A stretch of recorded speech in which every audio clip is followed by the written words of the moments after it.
11 बजे के बीच में उपस्थित हूं आप सबके सामने। आज जिनकी कुंडली लेकर के आया हूं इनका नाम है हिमांशी और ये हैं ऋषिकेश उत्तराखंड से। 2 अगस्त 1997 सुबह 4:02। इस आधार पर इनकी कुंडली में चंद्रमा जो है वो पापक है, कृष्ण पक्ष के त्रयोदशी चतुर्दशी के करीब। इस वजह से पापक चंद्रमा और जन्म कुंडली में इनकी समस्या इन्होंने पूछा है, पंडित जी विवाह के लिए संबंध आते नहीं है या फिर विवाहिक संबंध कैसा है, समझना जरा। मिथुन लग्न की कुंडली बनती है, यहाँ की स्थिति मतलब मेहनत तो करनी है और वायु तत्व का यह लग्न है। वायु तत्व का लग्न के अधिपति पराक्रम में, यानी कि व्यक्ति के जीवन में पराक्रम होने का और पराक्रमी दिखने का दोनों का प्रभाव दिखेगा। पराक्रम है भी और वो है भी, दोनों। अब उसके बाद लग्न के अधिपति शुक्र के साथ बैठे हैं जो 12वें के अधिपति हैं और उनकी कुंडली में पंचमेश भी होते हैं, पर वो फल कहाँ का करेंगे तो जहां बैठे वहां का सूर्य की राशि का फल करेंगे। वो सूर्य कौन है? कर्क राशि के बैठे हैं। यहां पे अमावस्या दोष लगा और ये भाव जो होता है वो संबंधों के आने का होता है। वैवाहिक संबंध अगर जन्म कुंडली के दूसरे भाव को प्रभावित करता है तो वैवाहिक संबंध नहीं आता, या फिर आए नहीं, या आए तो पसंद ना पड़े, या देर से आए, मशक्कत कराए। और दूसरी चीजें यहां से भी देखी जाती हैं कि जन्म कुंडली में गुरु कैसे, तो ये जातिका की कुंडली में गुरु कौन है? देवगुरु बृहस्पति, और वो नीच का है, उसका नीच भंग हो रहा है, पर उस पर भरोसा कितना? तो जन्म कुंडली में जहां एक भाव यहां कमजोर हुआ, चंद्रमा पापक ग्रह की राशि में बैठे, पापक ग्रह के होकर के बैठे स्वग्रही होने के बावजूद भी, और व्यक्ति का पति कौन? देवगुरु बृहस्पति, वो अष्टम में नीच के। क्या फर्क पड़ता है अगर नीच भंग होता है तो?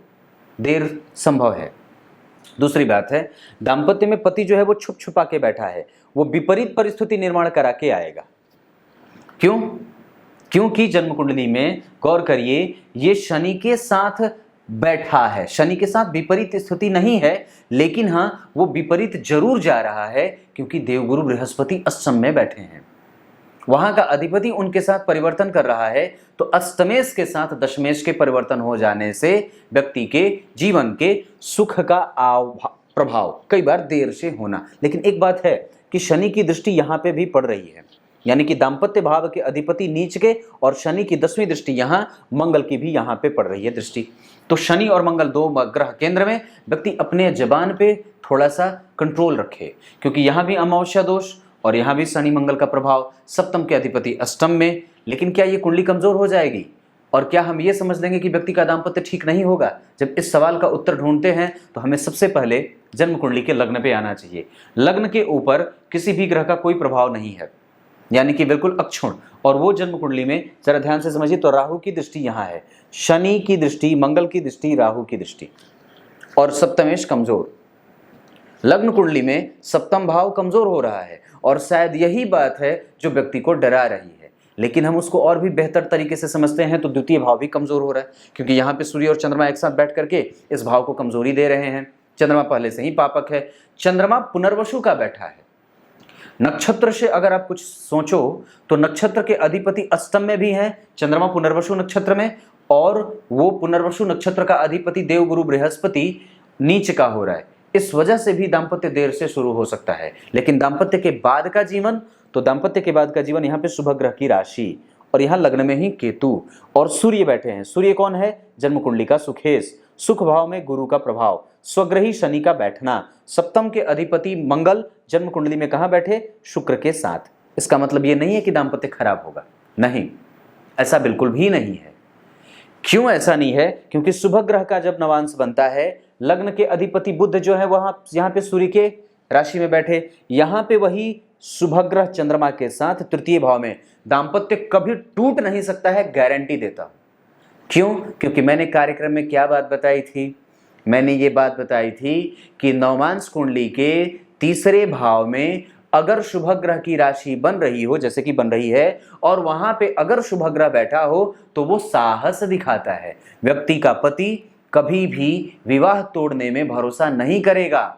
अगर ये विवाह टूटे, अगर ये विवाह कमजोर पड़े कभी भविष्य में, तो सिर्फ इस जातिका के कारण। तो गनीमत है अपने आप को संभाल लेना, है कि नहीं बात? आपकी कुंडली कमजोर है, इसमें उस जातक का क्या दोष है? विचार करो। जन्म कुंडली अगर कमजोर हो तो उसमें उस जातक का क्या दोष? किसी ऐसे व्यक्ति से विवाह करो जो जन्म कुंडली में सिंह लग्न का हो, सिंह राशि का हो, मिथुन कर्क लग्न का हो, कर्क राशि का हो, उसके बाद जन्म कुंडली में वो मकर लग्न का हो या मकर राशि का हो, उसके बाद वो जन्म कुंडली में कर्क लग्न का हो या कर्क राशि का हो। दिशाओं के आधार पर पश्चिम दिशा से संबंध बन जाए तो बढ़िया है, क्योंकि सप्तम भाव पे शनि मंगल राहु केतु का प्रभाव है। अगर दृष्टि का संबंध बन जाता है तो दाम्पत्य देर से शुरू होता है, धनवान मिलता है, लेकिन दाम्पत्य धनवान हो, सब कुछ हो, और गुरु अगर अष्टम भाव में हो, और जरा गौर करिए तो चंद्रमा, ये अष्टम भाव स्वभाव का भाव होता है, या नीच के गुरु बैठे हैं। व्यक्ति को अपने स्वभाव को ठीक करना होगा, उस पर काम करने की आवश्यकता है, क्योंकि विचार और बुद्धि और वाणी खराब नहीं है, पर हाँ निसंदेह वहां पे काम करने की बात बनती है। अब जरा नौमांस कुंडली में फिर से आइए। गुरु यहां बैठे हैं जो अष्टमेश होते हैं, दूर जाने का प्रभाव भी दिखता है, और उसके बाद रोग भी बनता है, पेट का रोग भी मिलता रहे, रक्त के संचार से संबंधित समस्या भी बन सकती है। यहां का जो सुखेश है वो बुध जन्म कुंडली में सूर्य की राशि में, यहां वो बैठा चंद्रमा के साथ शुभ ग्रह की राशि में, उसके साथ तो ये अच्छी बात है। यहां के भाग्य भाव के अधिपति शनि जो है वो जन्म कुंडली में परिवर्तन कर रहे हैं। भाग्य के अधिपति अष्टम भाव के अधिपति भी होते हैं और दशमेश के साथ परिवर्तन कर रहे हैं। इस वजह से व्यक्ति का कर्म क्षेत्र, रिसर्च वगैरह के क्षेत्र में भी जा सकता है, खोजबीन करने वाला और हमेशा कुछ न कुछ सोचने वाला होता है। अब उसके बाद जरा गौर करिए, यहां सूर्य राहु के साथ, और ध्यान से समझने की बात है कि केंद्र के चारों घरों में ग्रह बैठे हैं। शनि स्वग्रही, कर्म क्षेत्र ठीक है, तीसरी दृष्टि यहां और सातवीं दृष्टि यहां। गुरु और शनि का संबंध सरकारी नौकरी से क्षेत्र बनता हो पति का, ऐसी भी बात बनती है। सप्तमांश कुंडली में पंचम भाव के अधिपति शुक्र जो है वो नीचाभिलाषी 5 नंबर की राशि में, और यहां पे पूर्णतया नीच के, तो इस वजह से भी व्यक्ति के जीवन में जो सांसारिक सुख होता है वो थोड़ा बहुत देर से या विलंब से मिलते देखा जाता है, क्योंकि संबंध आने में तो यहाँ पे अमावस्या दोष लगा।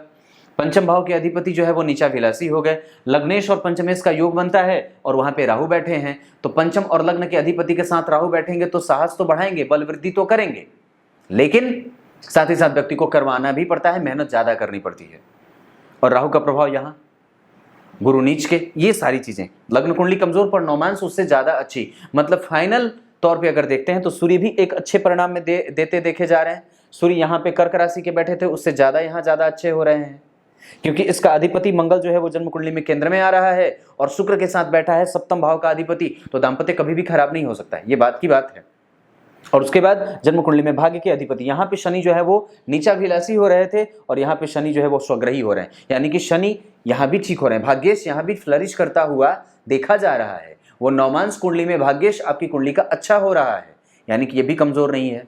देवगुरु बृहस्पति यहाँ बढ़िया बैठे हैं सूर्य की राशि में, लेकिन वो अष्टम के अधिपति होते हैं और यहाँ वो केंद्र में सप्तम भाव के अधिपति मारक भी होते हैं, और यहाँ पे आकर के वो जन्म कुंडली में अष्टमेश हो जाते हैं। यहाँ पे ये राशि 9 नंबर की सप्तम भाव में बनती है और वहां पे वो जाकर के अष्टम भाव में बन रही है। इस वजह से पति को रोग ना हो, या पति स्वास्थ्य से कमजोर ना हो, या दाम्पत्य को लेकर के कभी कभी देर, ये हर बार देख रहा हूं, विलंब देख रहा हूं, तो अभी सही वक्त है आपके पास, ढूंढना शुरू करो। निकट का कोई व्यक्ति मिल जाए जो जान पहचान का हो तो ज्यादा बढ़िया है, चीर परिचित अगर लड़का मिल जाए तो बड़ा अच्छा रहेगा, ये बात बनती है। यहां पे जन्म कुंडली में दाम्पत्य का सुख, सप्तम से सुख भाव में इसका स्वग्रही शनि बैठना, और यहाँ पे गुरु बैठे हैं, इस वजह से दाम्पत्य को यहाँ भी कमजोर नहीं था। सप्तमांश कुंडली में जरा देखिए, यहाँ पे पंचम के अधिपति नीचाभिलाषी, यहाँ संपूर्णतया नीच के, और जो जन्म कुंडली के लग्नेश, इस वजह से कई बार दाम्पत्य में फ्लरिश करना पड़ता है, उसको दम लगाना पड़ता है, लेकिन आप वो दम लगाओगे क्योंकि यहाँ पे चंद्रमा और बुध बैठे हैं, ये साहस आपके पास देते रहेंगे। अगर ऐसा नहीं होता तो ढोल-मूल होते आप, ढोल-मूल तरीके से विवाह चलता, लेकिन ऐसा नहीं होगा। दूसरी बात है कि सप्तमांश कुंडली में लग्न में बुध बैठे हैं जो कि लाभ के अधिपति हैं। शनि मंगल का प्रभाव जन्म कुंडली में यहां बन रहा है। यहां पे शनि 11 नंबर की राशि में, यहां 12 नंबर की राशि में नीचाभिलाषी, और सूर्य उच्च के हो रहे हैं। यहां पे सूर्य जो थे वो कर्क के, यहां सूर्य मित्र की राशि में, और यहां वो उच्च के। व्यक्ति को अपने कैरियर पे भी साथ में पैरेलली काम करना चाहिए। प्रतियोगिता परीक्षा में बैठने की आवश्यकता भी है, अच्छी परीक्षा में शामिल हो जाओ, बैठो, नौकरी के योग भी बनते हैं। क्यों? क्योंकि शनि की स्थिति जन्म कुंडली में कैसी है, शनि जन्म कुंडली में जो है यहाँ पे बनते हैं सुख के अधिपति और पंचम के अधिपति पंचम में बैठे हैं, सुख और चतुर्थ के तृतीय के अधिपति होते हैं, चंद्रमा के साथ उनका संबंध है, चंद्रमा मकर राशि का जा रहा है। तो ऐसी स्थिति में कि कर्म स्थान में अगर तृतीय भाव का अधिपति पंचम में बैठ रहा हो या सप्तम स्थान में जन्म कुंडली में बन रही है चीजें, तो सप्तम स्थान पे अगर शनि मंगल का प्रभाव रहेगा तो निस्संदेह कई बार स्वास्थ्य में कमजोरी हो, संतान से दूरी हो, और कई बार जब आप इसी चीज को दशमांश में भी देख रहे हो तो दशमांश कुंडली में भी यही बात बन रही है कि दशमांश कुंडली में भी शनि छठे में जा रहे हैं। इस वजह से व्यक्ति को प्रतियोगिता परीक्षा में बैठना चाहिए। यहां से भी वो बात क्लियर हो रही है। सूर्य उच्च का हो रहा है तो मैं तो यही कहूंगा व्यक्ति अपने कैरियर पे भी फोकस कर ले और निस्संदेह उसमें आसानी से उसको कुछ ना कुछ तो जरूर हो जाए। एक बात और कहूंगा, इस कुंडली की कमजोरी क्या है? इस कुंडली की कमजोरी है जन्म कुंडली में चंद्रमा का कमजोर होना। आपको शिव जी की पूजा करनी चाहिए और शिव जी के मंत्रों का भी जप भी करना चाहिए। शिव की पूजा करने से आपके दाम्पत्य की स्थिति ठीक हो जाएगी। देवगुरु बृहस्पति को मना लेने से आपका पति जो छुप के बैठा है वो तुरंत प्रकट हो जाएगा सामने और वो आ जाएगा। भाग्य भाव के अधिपति जन्म कुंडली में नीचा विलासी हो रहे हैं, पर वो अष्टम भाव के भी तो अधिपति होते हैं, तो भाग्येश होने के साथ साथ उसको अष्टमेश का भी तो दोष लगेगा और स्वयं के घर में गुरु को बिठा रहा है सप्तमेश को। तो सप्तम का अधिपति नीच का हो जाए तो विवाह देर से हो, विलंब से हो, कष्ट से बीते, लेकिन नवमांश कुंडली में उसकी पुष्टि अच्छाई के तौर पे होते देखी जा रही है। इस वजह से उस पर भरोसा किया जा सकता है। केंद्र में गुरु है ना तो संभाल लेंगे। संतान के सुख के बारे में ऑपरेशन वगैरह की स्थिति भी बनती है। और एक बात बता दूं, यहाँ राहु बैठे हैं, इस वजह से भी बात बनती है। पर इसकी स्थिति कि जन्म कुंडली में मंगल जो है वो जन्म कुंडली में एकादशवें भाव में बैठ करके और अपने घर के अधिपति जहां वो बैठे हैं उसको लग्न में, बुध और केतु संतान के कारक होते हैं। संतान के सुख को केतु देख रहे हैं, देर से ही सही पर व्यक्ति संतति का मालिक हो जाएगा।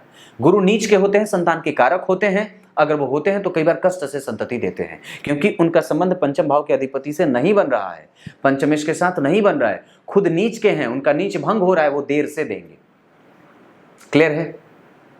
विवाह होगा कब? अब इस दशा पे चर्चा करते हैं। तो अभी बुध की दशा चल रही है जो कि आपकी कुंडली का लग्नेश है, और बुध में जब शुक्र आएंगे यानी कि 2023 के करीब में, अभी आप 1997 के हो, आपके पास वक्त है, आपके पास अभी वक्त है 2023 के करीब। और गोचर में भी अगर देखता हूं तो आपकी राशि कर्क की है और इधर की स्थिति में अभी गुरु आज के समय में जो है वो मकर राशि में है, तो अभी भी बन रही है, आगे भी बनेगी। लेकिन अभी मैं नवमांश कुंडली से अगर देख रहा हूं तो वहां पे बुध जो बनते हैं वो पंचम के अधिपति बनते हैं और 4 नंबर की राशि में बैठे हैं। बुध में केतु, और केतु जो है वो जन्म कुंडली में लग्न में। अगर आप चाहो तो 2022 के 11वें महीने के बाद से लगातार प्रयास करना शुरू कर सकते हो क्योंकि नवमांश कुंडली से स्थिति अच्छी बन रही है विवाह के लायक।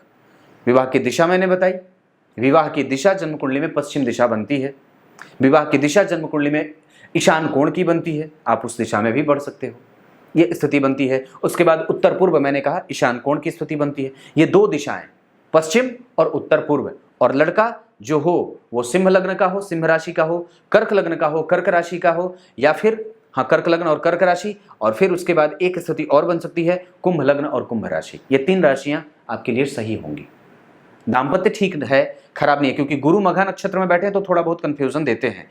लग्न में जो है वो केतु मृगशीरा नक्षत्र के बैठे हैं। अपनी वाणी पे कंट्रोल और अपने आप को कंफ्यूजन से दूर रखना, किसी भी प्रकार का कोई संदेह ना करना। सप्तम भाव में सूर्य और राहु बैठे हैं नवमांश कुंडली में, वहां पे पति को अच्छे पद पे देखा जाता है, लेकिन आप अपने जबान पे थोड़ा सा ताला लगा करके रखना, संयमित होना पड़ता है। कई बार वहां पे सूर्य बैठे हैं तो कई बार बुद्धि अक्खड़ बुद्धि हो जाती है और व्यक्ति अति महत्वाकांक्षी और बहुत ज्यादा अति कर देता है किसी भी चीज को। लगातार सवाल पूछे कहां गए थे, कहां गए थे, कहां गए थे, और डोमिनेटिंग नेचर का हो जाता है। पर वहां पे शुभ ग्रह शुक्र की राशि बनी है, धन और ऐश्वर्य की स्थिति कमजोर नहीं है, ये बात मैं कह सकता हूं। ये कुंडली है आपकी। तब तक के लिए बहुत बहुत नमस्कार।